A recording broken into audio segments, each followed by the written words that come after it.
ফেসবুকে organic follower বাড়ানোর Ninja technique. সেই জন্য প্লে স্টোরে যেতে হবে, প্লে স্টোরে গিয়ে লিখতে হবে মেটা বিজনেস সুইট।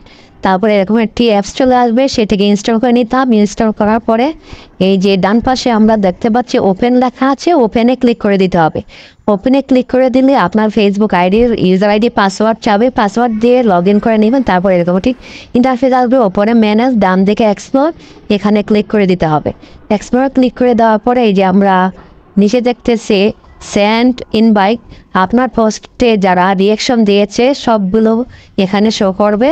তো এখানে আমরা সিলেক্ট অল লেখা দেখতে পাচ্ছি বাম পাশে, এবং ডান পাশে একটি বক্স আছে যে মার্ক করে দেখে দিয়েছি, এই বক্সে ক্লিক করতে হবে। ক্লিক করলে আপনার পোস্টে যত লাইক, লাভ, হাহা, ওয়াও, রিয়াকশন দেওয়া হয়েছে সবগুলো এখানে শো করবে। এই যে ডান পাশে বক্সগুলোতে টিক মার্ক দিয়ে দিতে হবে। টিক মার্ক দিয়ে দিলে আপনার পোস্টের সবগুলো রিয়াকশন এখানে সিলেক্ট হয়ে যাবে, যারা যারা রিয়াকশন দিয়েছে। তো নেক্সটে ক্লিক করে দিতে হবে। নেক্সটে ক্লিক করে দেওয়ার পরে আপনার এখানে সর্বোচ্চ 1000 ইনভাইট করা যাবে 24 ঘন্টার ভিতরে। তো 1000 ইনভাইটে ক্লিক করে দিতে হবে। দেওয়ার পরে আমি যেহেতু আগে 63টা ইনভাইট পাঠিয়েছি, এখন 937টা ইনভাইট পাঠাতে পারছি। তো সেন্ড ইনভাইট লেখা আছে, এখানে ক্লিক করে দিচ্ছি। এখানে ক্লিক করে দেওয়ার পরে এখানে অটোমেটিক ইনভাইট চলে যাবে, এবং এখানে দেখা আসবে you have reach your limit. তার মানে 24 আওয়ার্সের ভিতরে আপনি 1000 ইনভাইট পাঠাতে পারবেন সর্বোচ্চ।